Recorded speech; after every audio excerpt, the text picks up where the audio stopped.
Hello and welcome to this updated video guide for completing the Pool of Tribute in Final Fantasy XIV Shadowbringers. My name is TSDS and in this video you'll learn everything you need to know to rejoice. There's a pretty impressive looking mechanic here, but overall Susano isn't that hard, so let's take a look. As the main tank, pull the boss and turn him away from the group. As the off tank, be a DPS for now, but you will have something to do later. Healers should be aware that Susano will occasionally hit very hard, so you should expect some spiky damage on the tank. During this phase, the boss will target most players with circle AoEs, so make sure you avoid overlapping hits.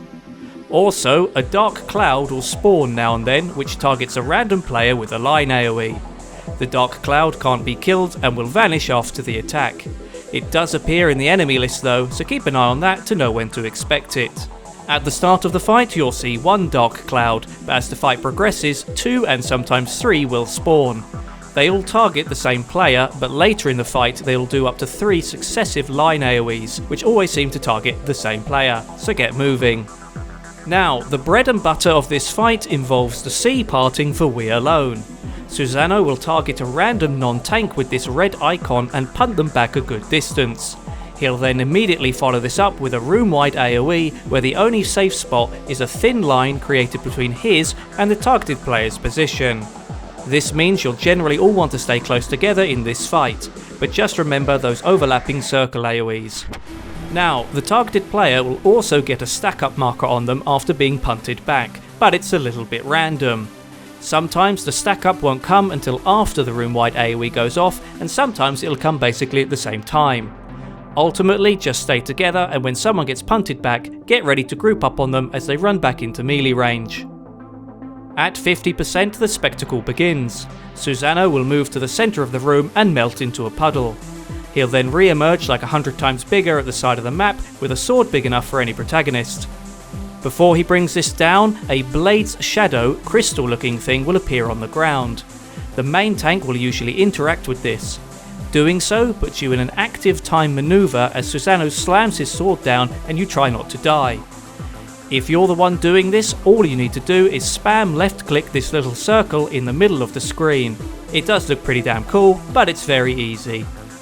Now, for everyone else, once the sword comes down, you get to attack it.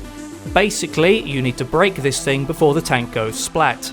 The blade will deal group-wide damage during this time, so get the AoE heals out. Once you break it, Susano will reel up and bring the sword down for a second time. This means there'll be another blade's shadow to interact with and a second active time maneuver. Just kill the sword again and Susano will mark a big red line AoE on the map and deliver a final chop. This is his ultimate attack, so just avoid the AoE directly and heal up afterwards. Now then, as the off tank, when all of this is going on, there will be 3 blue balls that spawn at the edges of the map. The first ball spawns in the east, the second in the south, and the third in the west. This order is the same for both sword attacks. As the off tank, just run into these balls to explode them, which deals AoE damage around them. The reason we do this is because if you leave them alone, they'll drift into the middle of the room and explode on your group. With the ultimate over, the fight returns to normal, with him frequently parting the seas for We Alone. And of course, Susano now has a few more attacks. The first is when he occasionally casts Ukei. Me. How do you even say these things? Ukei. The first is when he occasionally casts Ukei, which is just unavoidable group damage. Healers should be aware that this move can sometimes hit twice, so get those AoE heals out. Tanks and healers should watch out for a cast called Storm Splitter.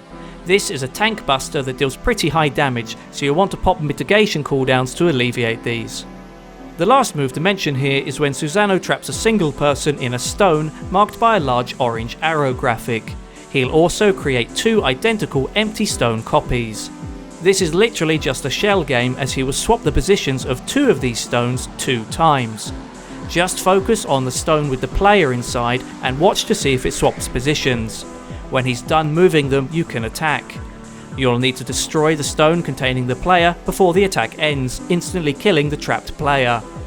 Usually someone will mark the right stone, but if you're the one trapped you can still mark it yourself, either by having the attack 1 mark on your hotbar before the fight, or targeting your stone and typing /enemy sign attack 1 as written on screen.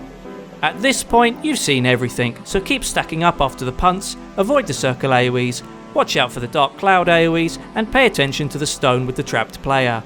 Pop a limit break when it's ready, and GG. And that's the Pool of Tribute.